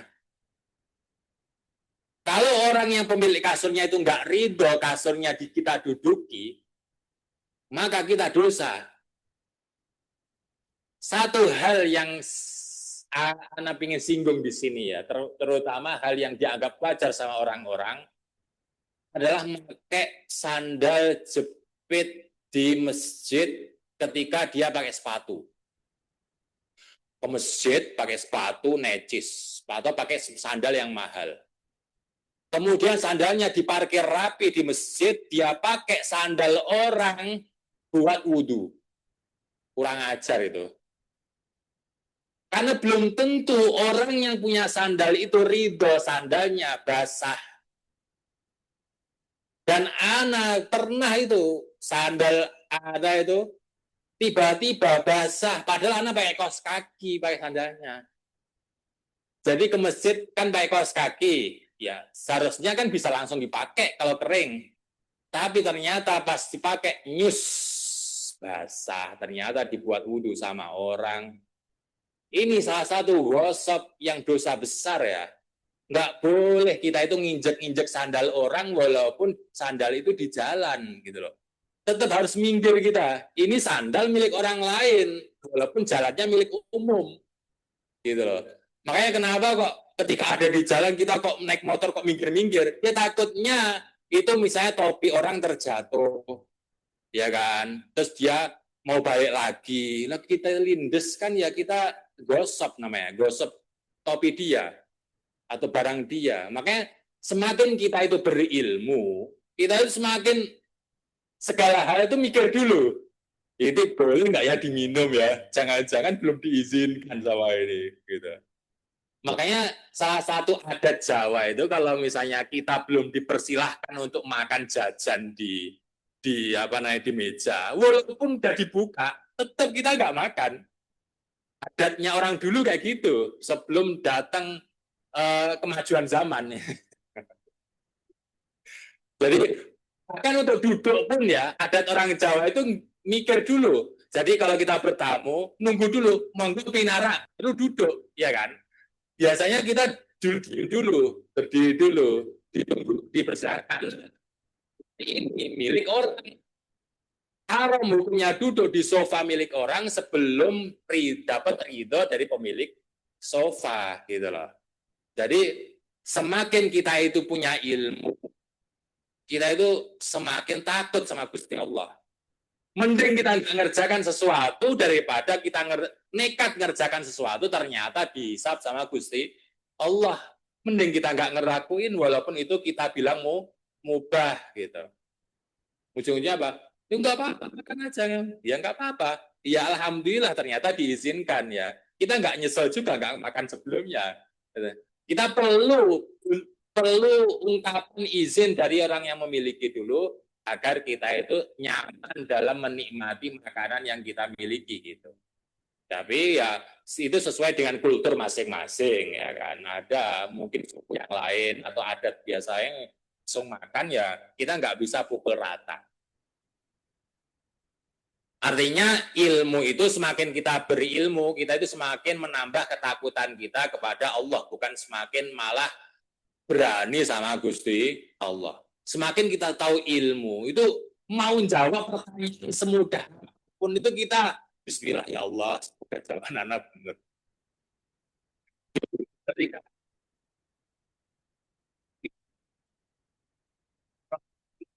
No, yes, no, ya, ya, ini nggak boleh, ini boleh gitu. Semakin ngaji, semakin itu jawab itu ini maslahat nggak ya dijawabnya? Karena kalau jawab kayak gini, nanti dihisapnya sama Gusti Allah gimana ya gitu. Semakin lama balas settingnya, bukan karena kita slow respon, kita mikir ini, kita lagi mikir, ada maslahatnya nggak itu kita ngeladenin apa chatting orang ini gitu. Ya, bukan kita sengaja nyuekin, enggak. Semakin berilmu, kita semakin berpikir terlebih dahulu sebelum melakukan sesuatu. Sebelum kita ceramah, kita mikir lagi. Ini bisa nggak ya diomongkan, nggak ya, gitu. Sebelum kita ngasih sambutan, kita pikir 1000 kali dulu. Cocok nggak ya Anda mengucapin sambutan kayak gini? Cocok nggak ya kata-katanya itu kayak gini? Nanti dihisab di akhiratnya gimana itu? Tanda kita semakin ilmunya bertambah ketika kita semakin takut sama Gusti Allah. Wa bihasbihi minal kadhibi, dan cukup seseorang itu dianggap berbohong yaqula ketika dia berkata astaghfirullah wa atubu ilaih summa yaud, kemudian dia kembali maksiat. Makanya jangan latah kalau istighfar. Istighfar itu permintaan, bukan ritual. Jangan sampai kita itu astagfirullah, astagfirullah, astagfirullah. Jadi ngomong astagfirullah itu bukan karena kita ingin istighfar, tapi karena aja kebiasaan ngucapin astagfirullah. Padahal nggak pingin astagfirullah.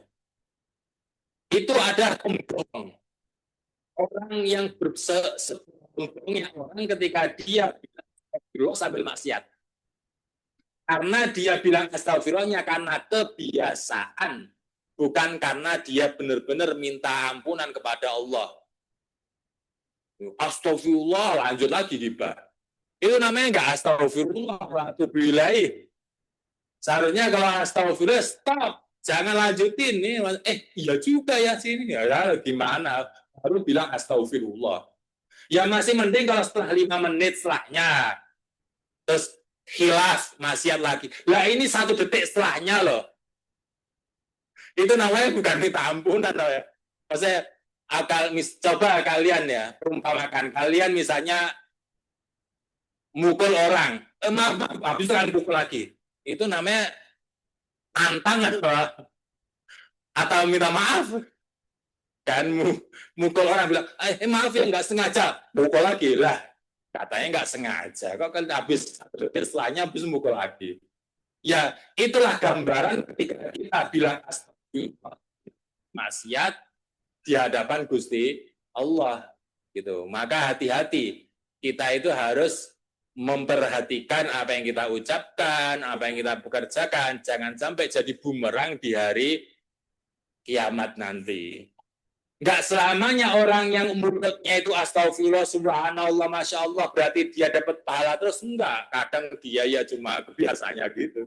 Masya Allah, masya Allah. Tapi di hatinya itu enggak ada niatan zikir. Ya karena kebiasaan bilang masya Allah aja. Masya Allah, bagus sekali, masya Allah, gitu aja. Maka ya dia enggak dianggap berzikir, enggak dapat pahala zikir. Kita itu bilang masya Allah, subhanallah, astagfirullah, hati benar-benar agar kita itu termasuk golongan orang-orang ucapkan hal tersebut. Kalau enggak yang jadi bumerang di hari kiamat nanti. Terakhir ya ini yang 15 biar pas gitu. Ada tanah Abu Haythama, ada Sufyan, Al-A'mash, Abdullah bin Murrah bin Masruq. Ini adalah perkataan Sayyidina Masruq. Jadi Masruq ini adalah murid dari Sayyidina Abdullah bin Mas'ud radhiyallahu anhu. Beliau berkata, bihasbir rajuli minal ilmi ayyakhsyallah azza wa jalla. Cukup orang itu dikatakan memiliki ilmu, dia semakin takut kepada Allah azza wa jalla. Mirip sama perkataan sebelumnya ya. Tapi lanjutannya berbeda. Bihasbir rajuli minal jahli. Ini penting nih. Dan cukup seseorang itu dikatakan bodoh, ayo jaba bi ilmihi, kalau dia takjub dengan ilmu yang dia miliki. Makanya kita para santri ini, seseorang itu akan terus jadi alim kalau dia terus belajar. Kalau dia mencukupkan diri dari belajar dan merasa sudah berilmu, maka sejatinya dia bodohnya orang. Dia adalah orang yang paling jahil, walaupun dia punya banyak ilmu. Kenapa? Karena ilmu ini nggak ada batasannya. Nggak mungkin kita itu jadi orang sealim-alimnya orang alim, nggak mungkin. Karena apa? Wa fawqa kulli dzi ilmin alim. Di atas orang yang paling berilmu ada yang maha berilmu, yaitu Allah Subhanahu wa ta'ala. Maka seumur hidup kita sampai masuk kuburan, kita tetap butuh belajar. Walaupun kita sudah jadi bunyai, walaupun kita sudah jadi ustazah, walaupun kita jadi mudirah, sudah jadi ketua yayasan, ketua sekolah, dosen, rektor sekalipun, tetap kita butuh menuntut ilmu terus selama nafas kita itu masih ada. Makanya ada seseorang itu nyinyir kepada Imam Ahmad. Imam Ahmad siapa yang meragukan keilmuan beliau? Beliau adalah seseorang yang sampai level mujtahid mutlak. Beliau bisa ngambil hukum sendiri dari Quran dan hadis tanpa lewat perkataan ulama. Karena beliau mujtahid mutlak. Selevel keilmuannya begitu, beliau itu kemana-mana bawa seperangkat belajar. Bukan seperangkat alat sholat ya, seperangkat alat belajar. Karena zaman dulu itu nggak sesingkat sekarang. Kita kan alat belajarnya simpel. Saking simpelnya alat belajar kita HP. Kenapa? Nyatetnya di HP, bikin kontennya di HP, tesnya di HP. Jadi sesimpel itu zaman sekarang ya. Zaman dulu enggak. Ya, itu kita harus membawa pelenannya, terus harus bawa yang dibuat serok tintanya itu, terus bawa botol tintanya, habis itu bawa penanya, sepaket itu harus dibawa hanya untuk ya. Imam Ahmad mana nenteng itu, dan beliau imam, beliau udah kiai sekiainya kiai beliau itu, tapi kemana-mana bawa itu udah kayak santri gitu, dinyinyirin sama orang. Imam Ahmad, engkau itu sudah selevel itu loh keilmuan engkau. Kenapa kayak model engkau itu kayak masih kayak santri, kalau bawa alat seperangkat alat tulis itu kan, siapa ilmunya itu jadi wah Imam Ahmad, nggak kayak santri ya. Tapi kenapa tetap bawa pulpen itu, seperangkat alat menulis itu? Apa kata Imam Ahmad? Ma'al mahbaroh ilal makbaroh. Saya akan terus membawa seperangkat alat ini sampai aku masuk kuburan. Karena saya masih terus belajar dimanapun aku berada. Makanya salah satu sunnah yang diajarkan kiai-kiai kita dulu di pondok, jangan sekali-kali kemana-mana nggak bawa pulpen dan buku tulis.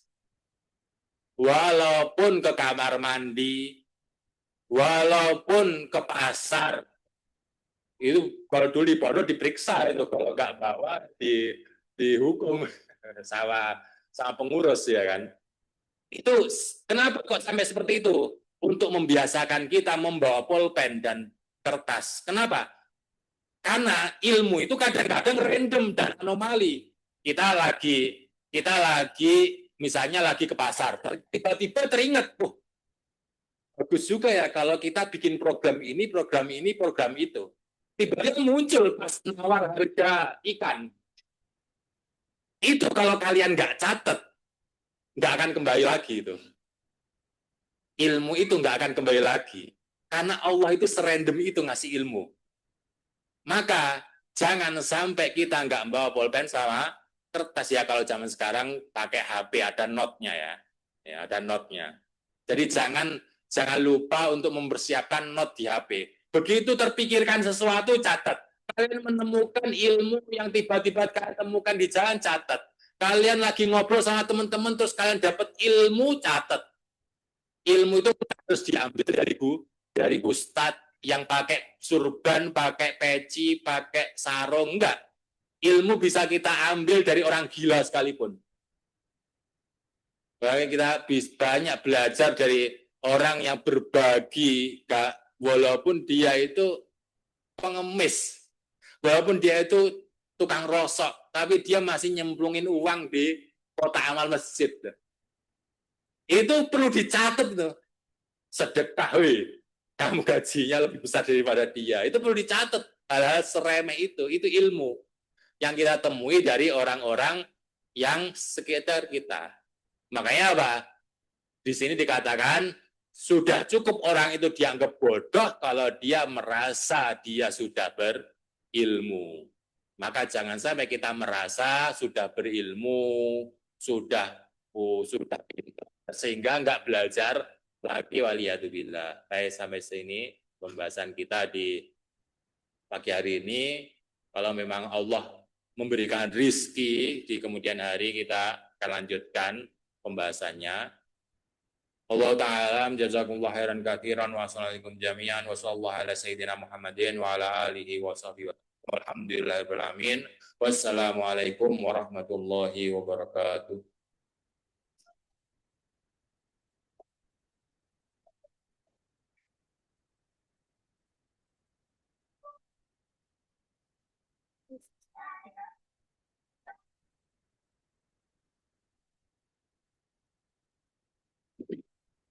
Alhamdulillahirrabbilalamin. Terima kasih kami sampaikan kepada Ustadz Dr. Haji Hairul Razikin Manafsir MA atas penjelasan kajian pada hari ini.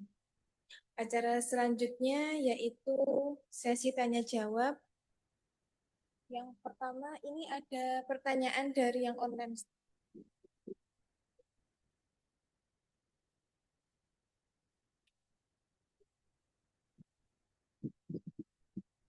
Pertanyaan yang pertama, yang dapat keutamaan ilmu di sini apakah orang yang belajar ilmu syar'i saja, Ustadz? Mohon jawabannya.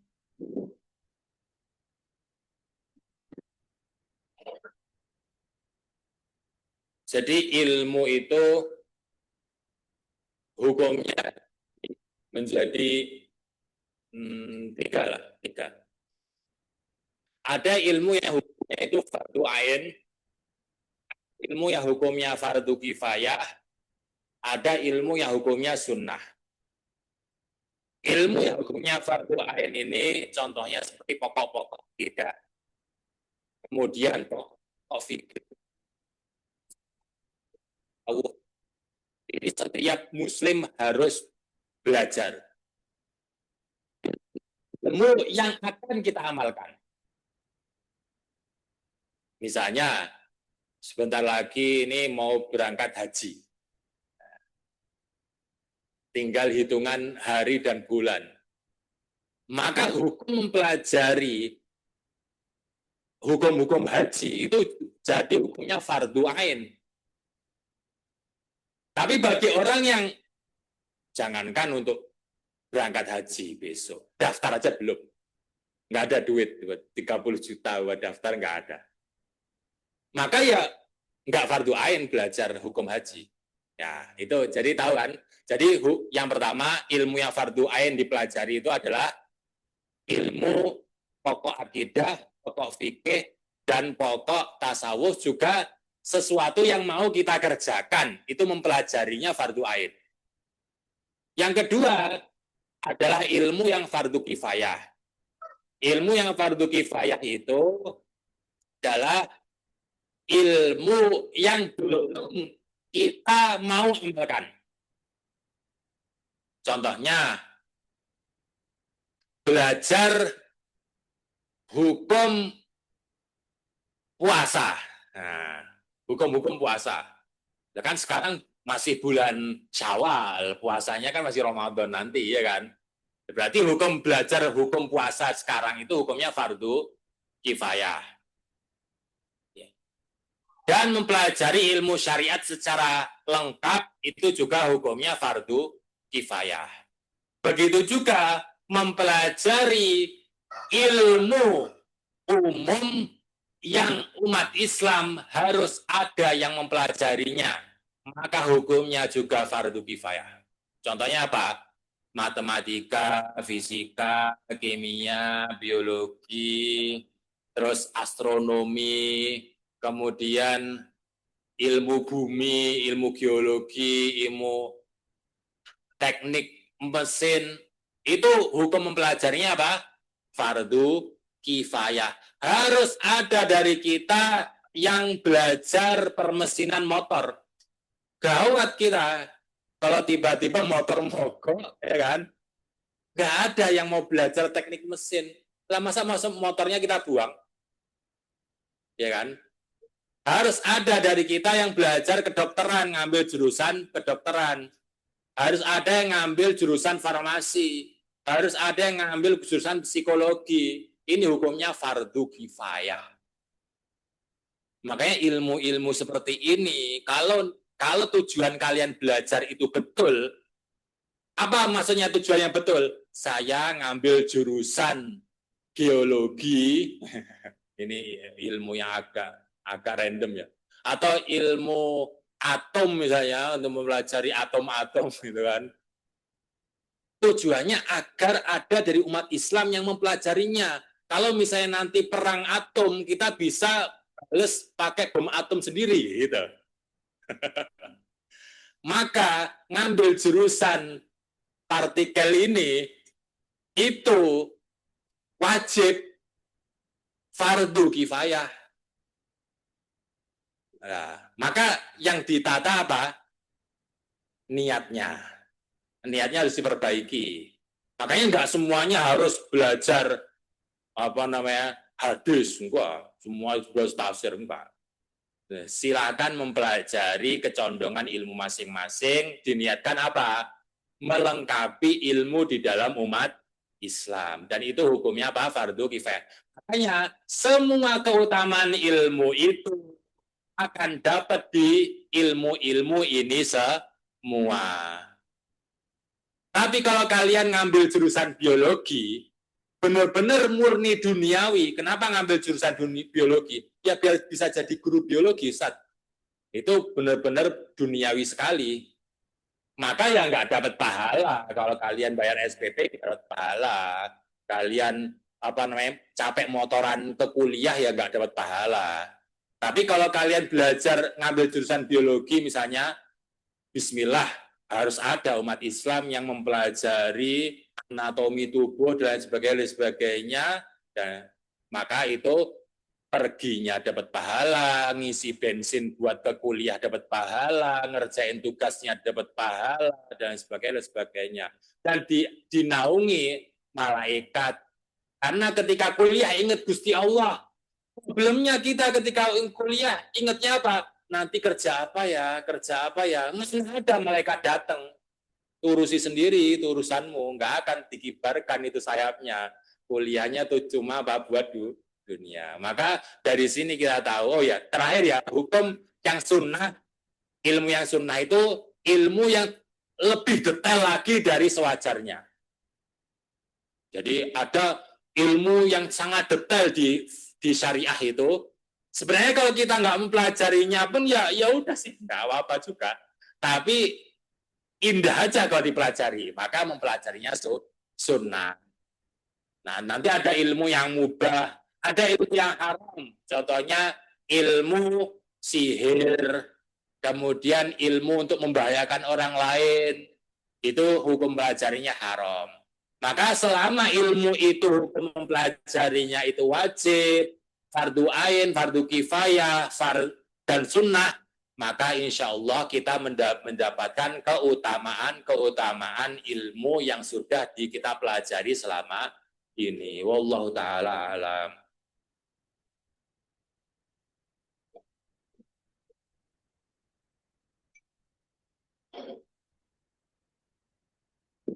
Untuk pertanyaan kedua, bagaimana menghilangkan rasa tidak pede dalam belajar maupun mengajar?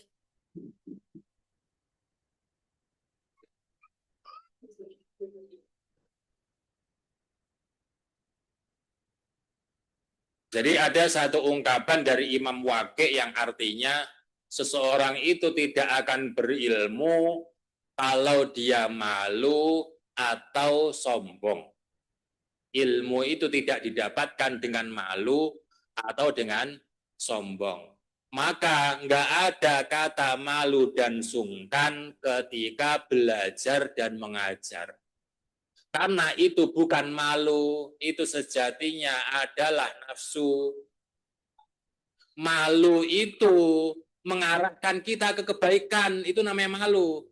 Tapi kalau malunya mengarahkan kita ke kemaksiatan, ya itu bukan malu, itu namanya nafsu. Contohnya adalah sungkan belajar. Itu bukan malu, salah tempat. Kenapa? Karena kalau kalian malu belajar, yang rugi siapa? Gurunya enggak rugi, saya juga enggak rugi. Kalau kalian enggak datang juga enggak rugi. Yang rugi ya kalian sendiri, kalian enggak dapat sesuatu yang seharusnya diambil dari seseorang. Maka malunya kalian menjerumuskan kalian ke jalan yang salah. Gitu. Begitu juga ketika kalian malu untuk mengajar, padahal kalian itu sudah waktunya untuk mengajar, maka malunya kalian itu ya salah tempat. Kalau orang yang punya ilmu malu, medsos ini diisi oleh orang-orang gila, gitu loh. Makanya kenapa kok Abu Janda itu muncul lagi, ya kan? Ya karena yang berilmu malu. Maka jangan malu kalau memang punya ilmunya, ya dibagi, maju untuk mengajarkannya. Agar umat tahu bahwasanya ini guru ngaji, kita harus belajar dari beliau.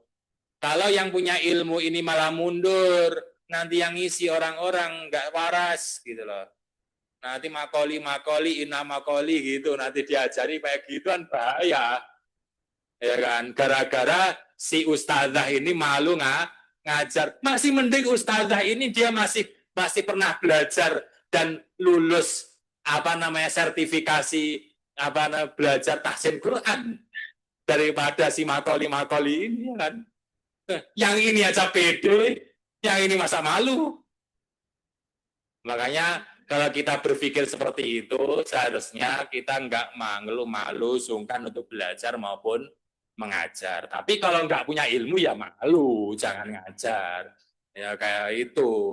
Masa udah tahu nggak punya ilmu tetap makoli nama makoli, itu namanya nggak tahu diri. Malu-maluin, malu dan malukan. Maka kalau nggak punya ilmu, malulah kita, jangan sampai kita itu ngajar. Jangan sampai kita jawab pertanyaan, malu kita, belajar aja belum, masa jawab. Belajar aja belum, masa ngajar. Tapi kalau sudah punya kompetensi, ya kan, sudah lulus diuji juga, ya bismillah. Bismillah. Kita minta tolong kepada Allah, semoga Allah kuatkan kita dalam mengajar dan belajar. Allah Ta'ala.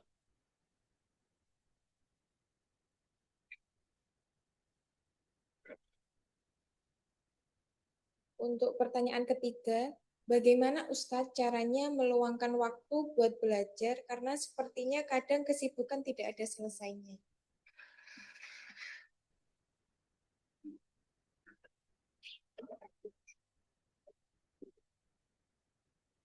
Sebenarnya konsep rukun iman, rukun Islam itu sendiri sudah mengajarkan kita bagaimana kita itu menyikapi hal-hal yang fardu bagi diri kita. Jadi gini, kalau sesuatu itu memang kita butuhkan, kita bukan lagi mencari waktu kosong untuk perkara itu, tapi kita harus mengkosongkan waktu untuk itu. Karena apakah mikir kalau sholat 5 waktu itu nunggu kosong dulu? Enggak kan? Kalian pasti akan mengkosongkan waktu zuhur untuk sholat zuhur. Sholat zuhurnya itu kita anggap wajib bagi kita. Maka yang harus kita kosongkan itu waktunya, bukan kita nunggu kosong. Maka ilmu juga sama. Kalau kita itu baca Qur'annya masih belepotan, itu kita masih wajib untuk belajar. Maka kita harus mengosongkan waktu dunia kita, ya entah itu 1 jam sehari atau 1 jam seminggu. Ya, kita perjuangkan 1 jam ini untuk mempelajari sesuatu yang fardu bagi kita. Kita sudah dilatih di rumah waktu oleh Allah. Kita juga dilatih dengan puasa Ramadan, bagaimana cara mengkosongkan waktu ini untuk sesuatu yang diwajibkan oleh Allah. Maka kita tinggal terang di sesuatu wajib yang lain. Contohnya seperti itu, menuntut ilmu kan wajib, ya kan, dan lain sebagainya. Maka kosongkan. Kalau kita nunggu kosong, nggak kosong-kosong, gitu. Kita harus mengorbankan beberapa hal demi kita menggapai ilmu ini. Harus mau nggak mau seperti itu. Sampai ulama itu bilang gini, menuntut ilmu itu lebih utama daripada qiyamul lail. Menuntut ilmu itu lebih utama dari sholat 1000 rakaat. Ada ulama bilang kayak gitu. Itu bukan kita untuk menggebosi biar nggak sholat. Enggak. Maksudnya gini, kalau kalian itu benar-benar bentrok, waktunya itu antara buat sesuatu yang sunnah sama menuntut ilmu, geser yang sunnah ini demi yang wajib. Gitu loh. Lah kalau yang sunnah aja kita harus menggesernya, apalagi yang mubah, apalagi untuk nyari cuan, ya itu lebih berhak untuk digeser. Maka kosongkan waktu, dipikir ya. Setiap orang tahu kemampuan untuk mengkosongkan waktu masing-masing. Makanya jangan nunggu waktu kosong. Bismillah, ada kajian setiap hari ini, bismillah, tak kosongkan waktu, jangan sampai ada acara di jam ini. Nah, gitu. Mistik. Makanya pesannya Rasulullah ya. Billah tumas takim. Berimanlah, kemudian apa? Istiqomah lah. Jangan bismillah ngaji setiap hari. Ya, seminggu, 2 minggu masih kuat itu. Harus tumbang. Ini enggak kayak gitu. Cara beramal soleh enggak gitu. Dimulai dari yang paling kecil. Ikutlah kajian sebulan sekali di RTQ, ya kan. Kalau udah mulai merasakan nikmatnya, sudah mulai istiqomah seminggu 2 kali. Kalau udah seminggu jalan, seminggu 2 minggu, sebulan 2 bulan, nambahlah seminggu 3 kali gitu. Cara berangkat gitu. Jangan dulu gitu. Terus itu enggak sama sekali ya, gara-gara capek. Gitu. Allah Ta'ala.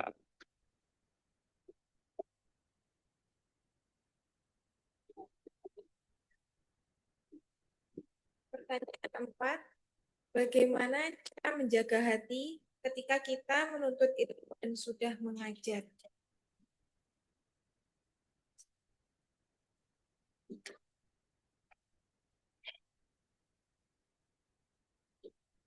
Cara menata hatinya paling paling tepat ya seperti yang sudah disebutkan tadi.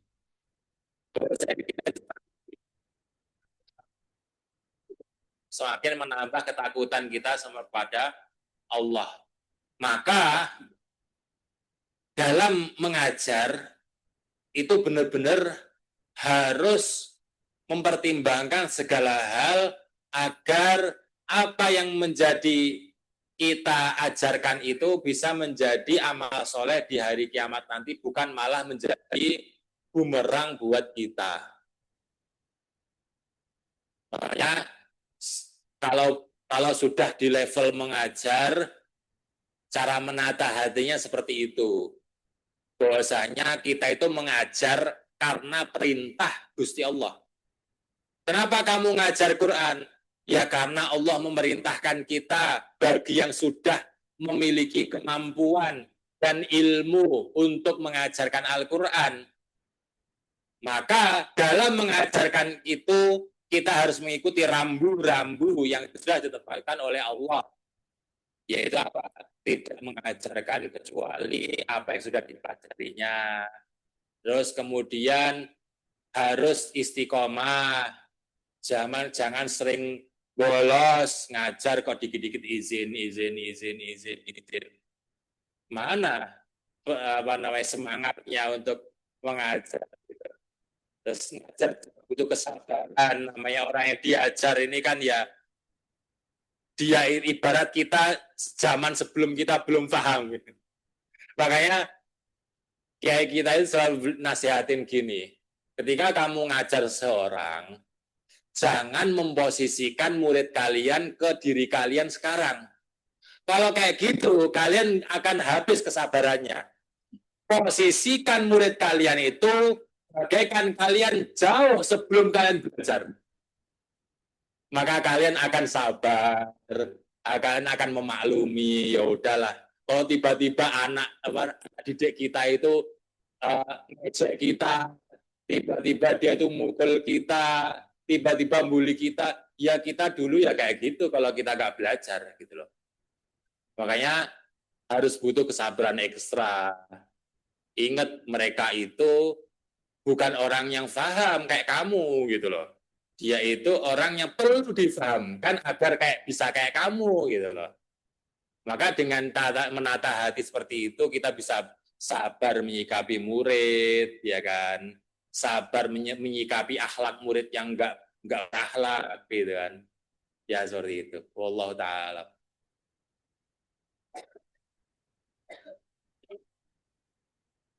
Mungkin yang pertanyaan offline ada ibu-ibu yang mau bertanya terkait kajian pada hari ini. Sudah cukup? Alhamdulillah, semoga kita semuanya paham ya atas materi yang disampaikan oleh Ustadz Khairul Razikin Manafsir MA. Ibu-ibu yang dimuliakan oleh Allah Subhanahu wa taala, sampailah kita di penghujung acara kajian pada hari ini. Semoga kita senantiasa diberikan kesehatan oleh Allah Subhanahu wa taala agar dapat selalu hadir di kajian 1 bulan sekali ini. Sebelum kita tutup acara kajian ini, mari kita berdoa bersama-sama yang akan dipimpin langsung oleh Ustadz Dr. Haji Khairul Razikin Manafsir MA. Waktu dan tempat kami persilahkan.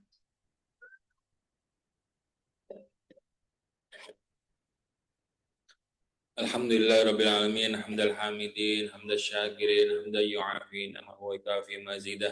Ya Rabbana lakal hamdu kama yanbaghi li jalali wajhikal karim wa azimi sultanik.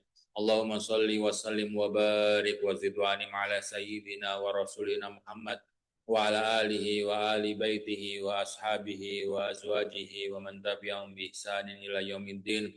Allahumma ighfir lana dzunubana wa liwalidayna warhamhuma kama rabbawna shighara wa li jami'il muslimina wal muslimat wal mu'minina wal mu'minat al ahya'i minhum wal amwat. Allahumma sahil umurana wa umura walidayna wa umura masyayikhina wa umura tullabina wa talibatina ajma'in ya arhamar rahimin. Allahumma faqihna fid din wa 'allimna ta'wil. Allahumma faqih usratana fid din wa 'allimhum ta'wil. Allahumma faqih mujtama'atana fid din wa 'allimhum ta'wil. Allahumma faqih tullabana wa talibatina ajma'in fid din wa 'allimhum ta'wil. Allahumma inna nas'aluka al-huda wa tuqa wal 'afafa wal ghina. Allahumma inna nas'aluka al-firdausa al-a'la minal jannah wa na'udzu bika min sakhatika wa 'adzabika wan nar. Allahumma walli 'alaina khiyarana wa la tuwalli 'alaina shirarana. Allahumma anji ikhwanana al-mustad'afina fi Palestin. Allahumma anji ikhwanana al-mustad'afina fi Gaza. Allahumma anji ikhwanana al-mustad'afina fi Iran. Allahumma anji ikhwanana al-mustad'afina fi kulli makan. Allahumma ansurhum ala aduwika wa aduwihim. Allahumma alaika bidawlati Israel. Allahumma alaika bidawlati Amerika. Allahumma alaika biman awanahum ajma'in ya qawi ya aziz. Rabbana atina fid dunya hasanah wa fil akhirati hasanah wa qina adzabannar. Subhana rabbika rabbil izzati amma yasifun wa salamun alal mursalin walhamdulillahi rabbil alamin.